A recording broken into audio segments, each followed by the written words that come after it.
근데 오늘 아침에 또 급등을 하더라고요. 어저께는 파는 거에 매도에 대해서 지금 사이드카가 발동이 됐는데 오늘 아침에는 또 매수가 너무 급등해가지고 사이드카가 발동이 됐더라고요. 아침에 보니까. 그래서 어제 바로 회복을 다행이라고 얘기해야 되는데 하여튼 뭐 다행히도 이게 회복을 해서 다행이긴 합니다만은 그 이제 민주당 내에서도 지금 여기에 관련해가지고 이 주식이 너무 우리가 이제 소위 말하는 몰빵하고 있는 거 아니냐. 그래서 지금 이 우려의 목소리도 있고 이 주가 등락에 따라서 이 6.3 지방선거에 승패가 달려 있는 거 아니냐라고 지금 뭐 우려가 나오고 있는 것도 사실인 것 같아요. 근데 이 주가의 변동성과 뭐 지금 이제 야당 입장에서는 이게 호재가 될 수 있고 뭐 악재가 될 수도 있는 부분인데. 근데 저는 어떻게 보시나요? 이게 선거나 아니 정치적인 그 호재 이런 걸 떠나서 저는 위험하다고 생각을 해요. 왜냐하면 국정 지표를 국정을 이게 잘하고 있는 건지 못하고 있는 건지를 경제 성장률 이런 게 아니라 주가로만 본다 그러면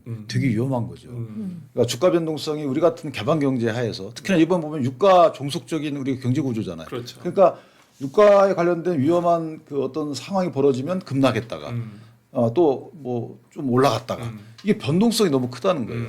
그러면 이 주가 관련돼서 띄우기 위해서 정책을 위반한다. 네. 그럼 하나 볼까요? 제가 가장 이상한 거는 이거예요. 대통령께서 무슨 말씀하셨냐면 생산적인 곳에 돈이 몰리도록 해야 된다라고 해서 부동산은 나쁜 곳, 주식시장은 좋은 곳 이렇게 말씀하셨어요. 근데 그러려면 자사주 소각 조항을 만들면 안 되는 거 아닌가라는 생각을 해요. 왜냐하면 생산적이 되려면 이 주식시장 돈이 몰리면 그 돈이 기업이 쓸 수 있는 돈이 돼야 되잖아요. 그럼 기업이 쓸 수 있는 돈이 자사주예요, 사실은. 네. 아니, 주가가 많이 올라서 자사주를 팔아가지고 본인이 그 돈을 갖고 그렇죠. 쓰잖아요. 네. 근데 자사주를 다 소각해야 된다는 거예요. 그럼 돈이 몰리는 돈이 생산적인 곳 쓰이는 게 아니고 이건 그냥 소위 투자처인 것이죠. 네. 그럼 뭐가 다를까 이런 생각이 들고 집은 본인이 들어가서 앉아 살기라도 하죠.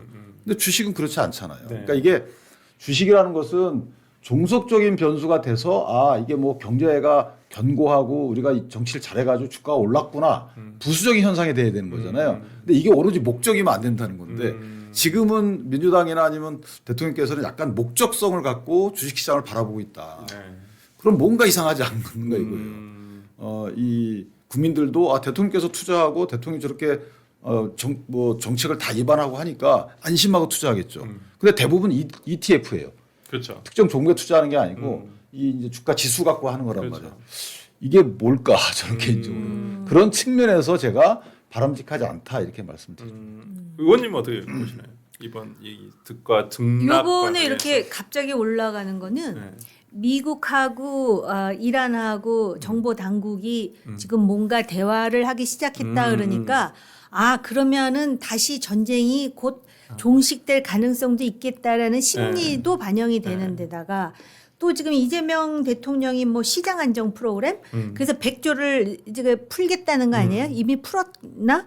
그래갖고 중소기업이라든지 중견기업과 같이 중동에 투자하는 기업 중에 지금 직접적으로 타격을 받는 기업에 대해서는 10조 훨씬 넘는 돈을 이미 투입을 했다고요. 네.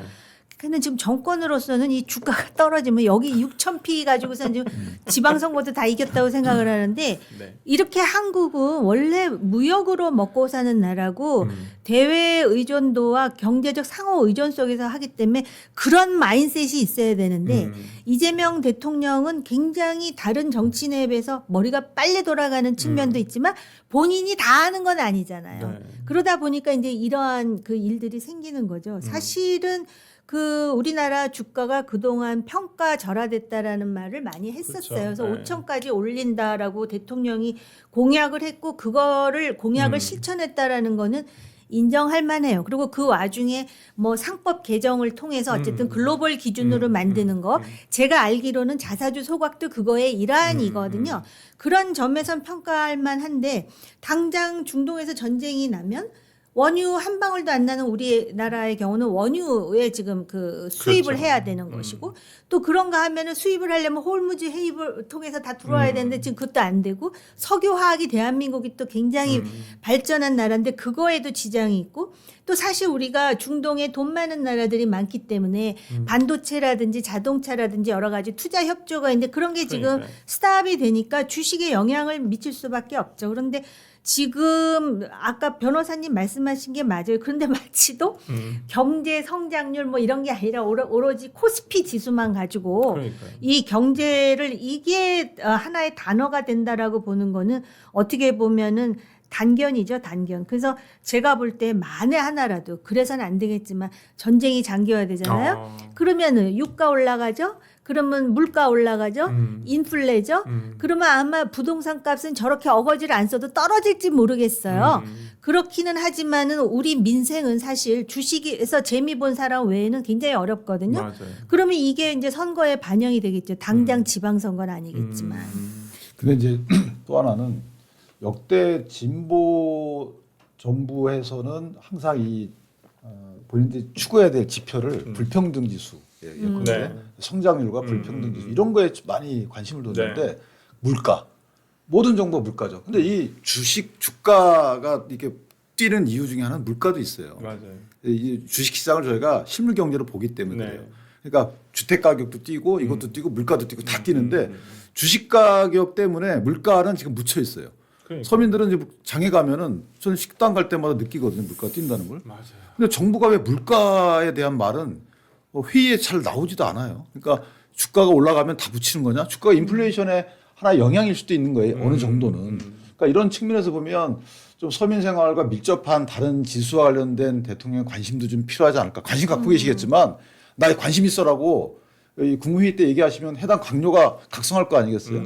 그런 측면에서라도 조금 여러 가지 지표를 언급해 주시는 것도 좋겠다. 근데 대통령이 얼마 전에 그 불리한 건 절대 얘기 안 하죠. 그러니까 어제도 물가 올라간다는 그러시더라고요. 소리는 안 하지. 그러니까 물가가 올라가면 금리를 올려야 되거든요. 네. 맞죠? 맞아요. 그럼 금리를 올리면 부동산이 내려가는 네. 건데 그 얘기는 안 하잖아. 그러니까 네. 항상 유리한 것만 얘기하잖아요. 그러니까 당장 이거하고 다른 얘기지만 그 쌍방울 김성태가 네. 뭐 누구랑 얘기하면서 자기는 그 하지도 않은 얘기를 시켰다는 식으로. 면회 와서. 그러니까 그런 얘기를 하니까 또 그걸 X에다가 막 굉장히 강한 이런 뭐라 그랬지? 살인범보다 더 살인보다 지독한 뭐 어쩌고 저쩌고. 그러니까요. 그러니까 그런 거는 확실히 대통령의 특성인 것 같아요. 절대 유리한 쪽으로. 네, 불리한 건 별로 얘기 안 하시는 것 같아요. 저희가 얘기해 줘야지. 아니 근데 이제 뭐 얼마 전에 그런 얘기는 하셨었어요. 뭐 밀가루 가격 좀 낮춰라. 그래가지고 그러니까 또 뭐 지금 빵값 내려가고 과자값 내려가고. 근데 이걸 그냥 온전히 좋은 쪽으로만 볼 것이냐? 왜냐면 그렇지.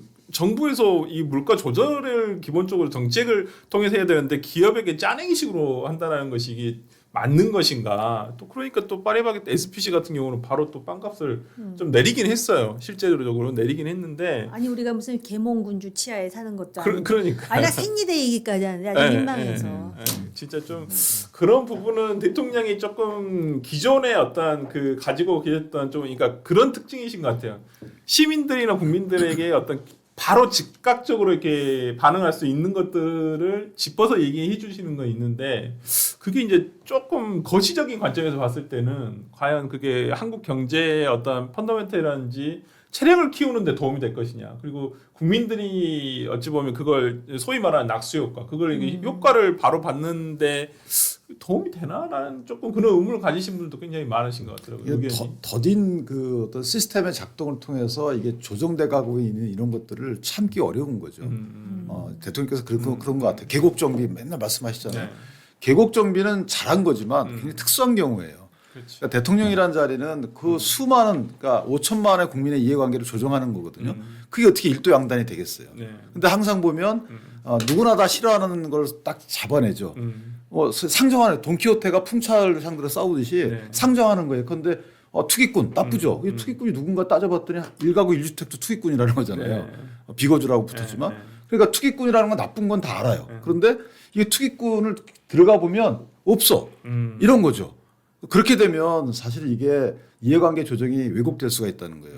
그래서 좀 걱정스러운 부분이고 그런데 워낙 이제 모든 환경이 저희 같은 이렇게 좀 얘기를 하면 관련된 대통령이 귀 기울여 주셔야 되는데 그렇지 않다는 거죠. 아니 근데 그나저나 5월 9일까지 지금 다주택자 양도세 중과가 이제 유예가 끝나잖아요. 이제 그 뒤에 그러면 강력한 규제책이 이제 지금 나올 것이다. 지금 얘기가 나오고 있는데 어떤 게 나올 수 있을까요? 보유세지 뭐. 보유세. 예, 저도 보유세라고 보는데 저는 그래서 대통령께서 얘기하시는 게 부동산 정책 말씀하시지만 네. 실제 가만히 놓고 보면 증세예요. 증세. 증세가 목적인 것 같아요. 그래서 이 증세 세원을 마련해가지고 뭐 기본소득을 하든 이렇게 가려는 중간에 왜냐면 부동산 정책을 하는데 양도세 중과 유예를 4년간 해왔잖아요. 네. 그때는 대통령께서 당대표 시절도 포함돼 있어요. 맞아요. 왜 그렇게 했냐면 이게 계속 야 이제 팔아 그러니까 양도세 중과를 유예한다는 의미는 뭐냐면 야 내년이면 너 이거 중과니까 올해 팔아 이거잖아요. 그럼 대통령께서 이런 데이터는 내놨어야 돼요. 야 내가 해보니까 2020년 이후로 더 샀더라. 그러니까 중과 유예를 해줬더니 더 사고 이때 야, 이거 안 되겠다 폐지 이렇게 나와야 되는데 데이터가 없죠. 그러면 어떤 분이 이렇게 얘기하더라고요. 다주택자가 없으면 민간에서 공급되는 전월세도 없다. 그렇죠. 불편하지만 맞는 진실이에요. 그러니까 다주택자가 있으니까 전월세의 물량이 공급되는 부분도 있어요. 근데 공공에서 공급하는 전월세 물량이 충분하지 않거든요. 네. 또 적재적소가 안 나와요. 그러면 어차피 다주택자가 어느 정도 있어야 전월세 물량이 나오는 거고 이게 뭐 주거 안정책이라는 게 월세 사는 분도 있고 전세 사는 분도 있고 자가 사는 분도 있는 건데 나라에서 집을 다 주지 않는 한. 그렇죠. 근데 이거를 갖다가 이 사슬을 끊는 거잖아요. 그래서 이거는 감히 그렇게 할 리가 없고 결국은 증세를 위한 빌드업이다.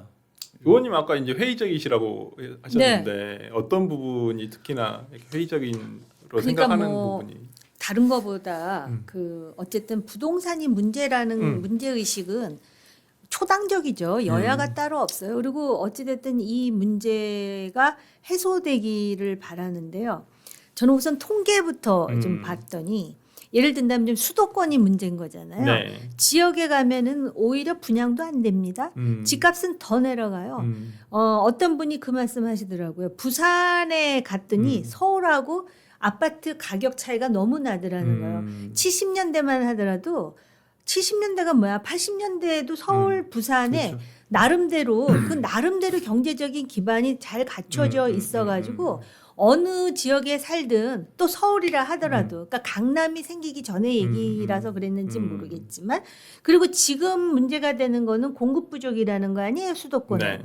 근데 수도권에서도 특정 지역을 보면은 집값이 10년 동안 하나도 안 오른 데가 있는가 하면 강남 3구 같은 경우는 뭐 10년 동안 몇 퍼센트, 80%가 올랐다 그러든가. 그렇게 격차가 있는 거예요. 양극화가 문제가 있는 것이지 전체적으로 보편적으로 집이 부족한 게 아닙니다. 그런데 서울에 그러면 집을 가지고 있는 사람이 몇 명이냐 그랬더니 제가 지금 수치가 갑자기 정확히 떠오르질 않는데 대충 한 60%라 그러던가 네. 맞죠? 근데 60%인데 이 중에서 그럼 아파트 소유자가 몇 명인지에 대한 통계가 없다는 거예요. 근데 서울에 사는 사람들은 다세대 주택에 그런 집에 살고 싶은 게 아니에요. 아파트에 살고 싶은 사람이 있고요.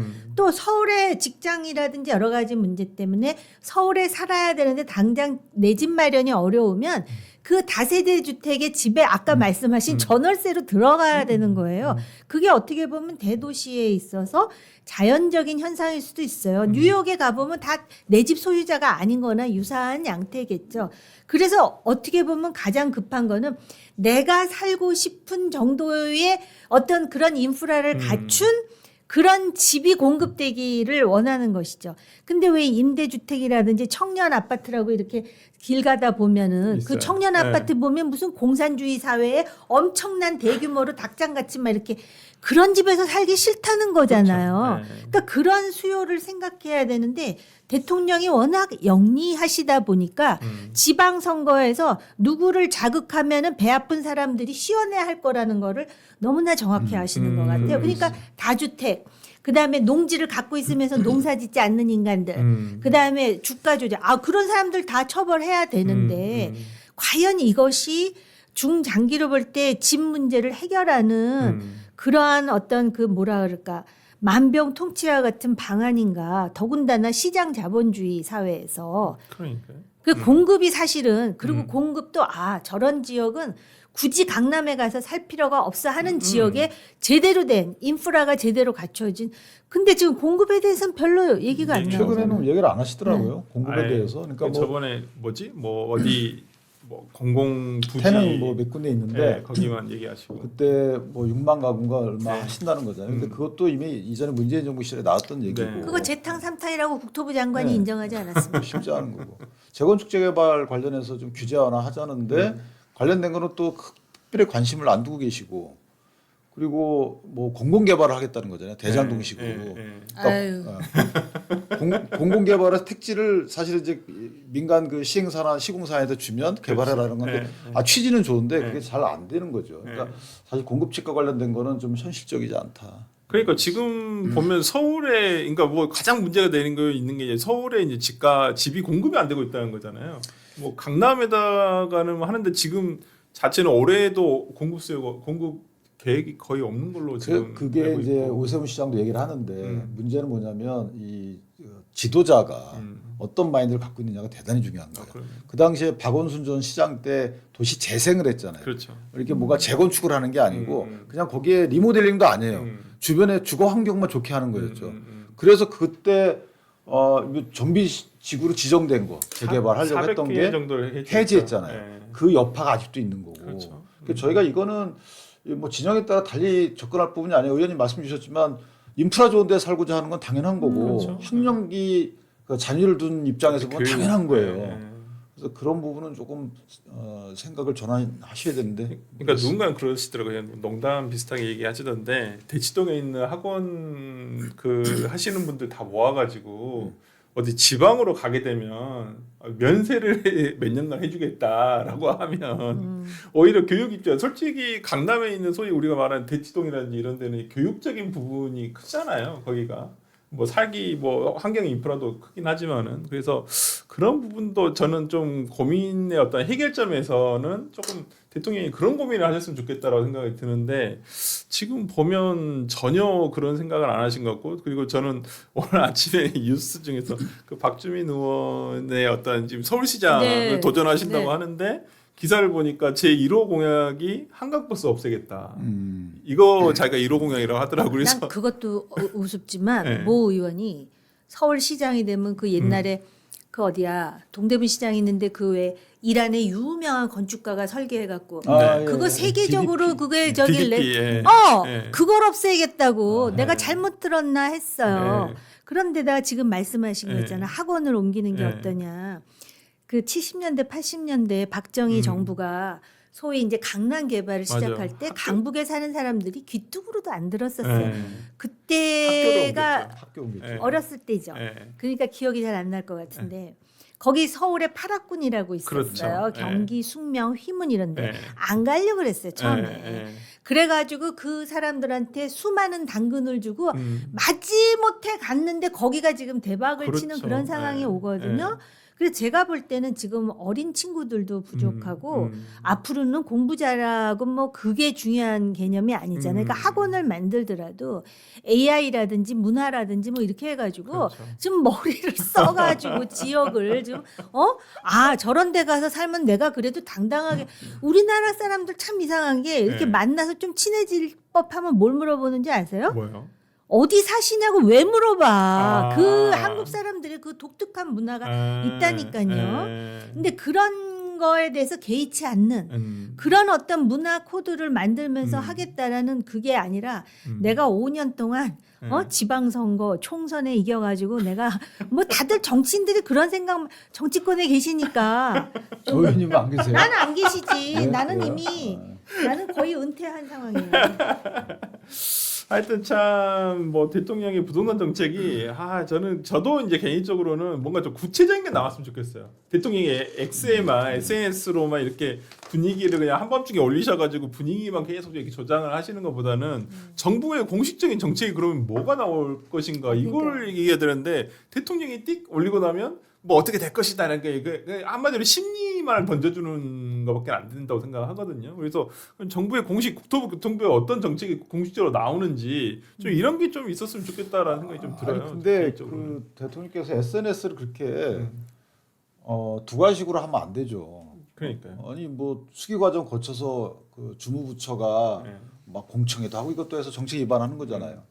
위반해가지고 대통령이 결재해가지고 시행되는 이런 구조인데 그건 대통령이 먼저 다 정해서 이렇게 하면 밑에 있는 국토부나 관련 부처가 심도 있게 논의하고 그거 안 됩니다라고 할 수 있겠어요. 아유, 못하죠. 어떻게 이제 상명하다식이지. 무슨 면박을 당하려고.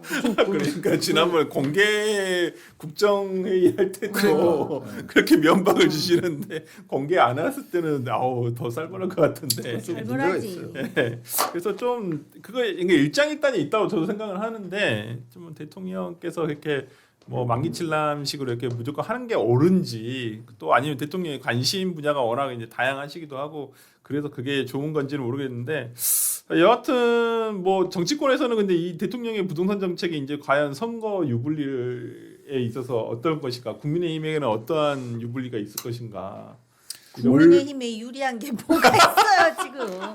그 유리한 걸 찾아야 되니까 요 부분은 사실은 네. 대통령이 부동산 문제에 대해서 저렇게 폭풍 SNS를 네. 하기 전까지는 네. 민주당이 불리했죠. 네. 전 그렇게 봅니다. 네.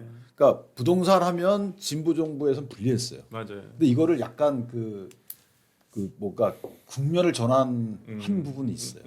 뭔가 흐트러 놓으신 거죠. 이게 부동산 관련돼서 투기꾼이라는 게 나타나는 거예요. 네. 이미 이제 방면된 줄 알았는데 네. 투기꾼이라는 게 실체는 안 보이지만 관념상 하나 딱 상정이 돼 있어요. 다주택자. 그러니까 봐요. 다주택자 금방 얘기했잖아요. 네. 그럼 다주택자의 양도세 중과 유예를 반대하면 유예 폐지를 반대하면 네.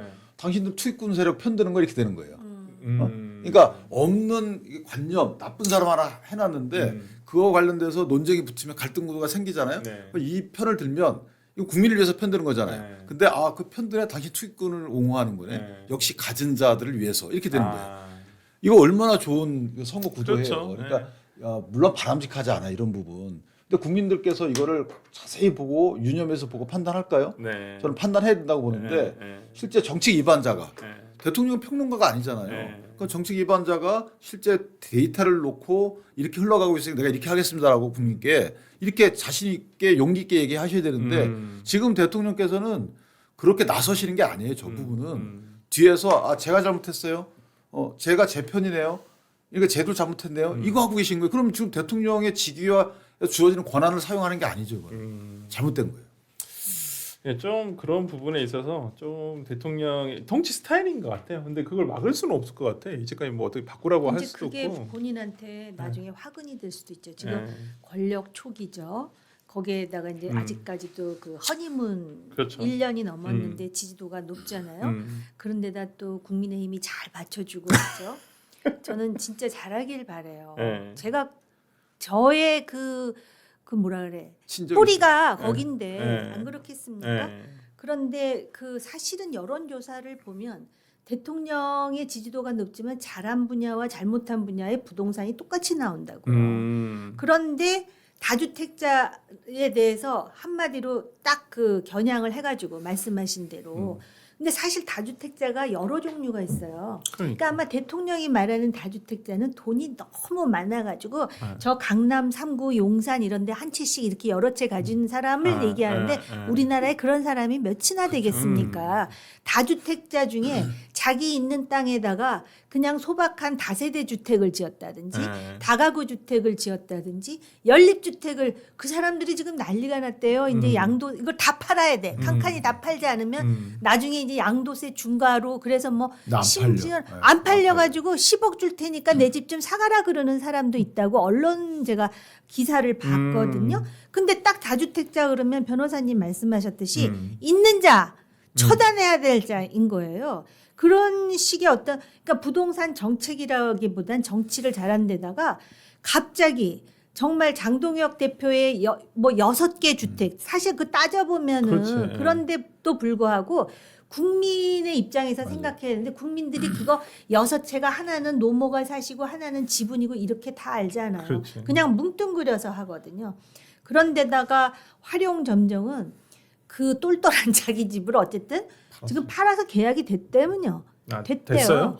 됐다 그러더라고. 하기는 저기 싸게 내놨는데 그렇게 하니까는 사람들이 일단 첫 번째 자기 말의 진정성을 그렇게 볼 수 있죠. 그렇게 보는 데다가 정말 앞으로 주가가 더 좋아지는 것인가 이렇게 생각할 수도 있잖아요. 다행히도 그 경제 멘토라고 하는 이한주. 이한주. 예. 그 사람이 또 부동산을 많이 가지고 있는 그분 데다가 다주택자인데. 예, 그래서 당신은 왜 안 팔아 또 이제 이렇게 야당이 공격할 수 있는 예. 그런 빌미는 되지만 그 사람은 어쨌든 대통령이 아닌 그렇죠. 거잖아요. 네. 그래서 제가 볼 때는 이런 식의 그런 일련의 그 SNS가 지금은 상당히 약이 될 거라고 보지만 제가 볼 때 대통령은 본인이 굉장히 똑똑하다고 생각을 하고 제가 봐도 똑똑한데 사람이 똑똑하다 그래서 전지전능할 수는 없어요. 네. 근데 이게 마지막 한 말씀만 드리면 보편적 통계 갖고 논해야 되는 거예요. 대통령께서도 SNS 올릴 때 예를 들면 전세가가 지금 39주째 올라가고 있거든요. 네. 이런 거 보편적인 거 있잖아요. 그러니까 몇 사람 대통령 나 집 팔았어. 장동영 당신도 집 팔아. 이거는 당신들끼리의 문제고 그렇죠. 두 분이 집을 팔든 안 팔든 그 주택 정책이 이게 성공 실패 이게 가능되나요? 안 되는 거거든요. 그러니까 일반적인 주택 가격이 어느 정도 올랐고 그다음에 뭐 다주택자 중에 실제 필요 없는 주택을 갖고 있는 분들이 이 정도 데이터가 나오고 이렇게 언급 주셔야 되는데 일반적인 추상적인 단어 던지고 거기다 하나 구체적인 거 갖다 끼워놓고 비판하는 거예요. 그래서 장동혁 대표와 대통령의 저 주택 매도 논쟁은 정말 국민들 볼 때는 관심거리지만 약간 눈을 가리는 거다라는 생각을 해서 맞아요. 굉장히 네. 저는 매우 아쉬웠어요. 네. 이 부분이 대통령 팔았으니까 대통령 승. 그래서 우리 주택 사정은 나아지나요? 그러니까 부동산 정책은 없고 부동산 정치가 있는 정치를 거죠. 잘하신다. 네. 맞습니다. 하여튼 좀 5월 9일 이후에 한번 이 중과 유예가 폐지가 되면 또 어떠한 부동산 상황이 벌어질지 한번 지켜보도록 하고요.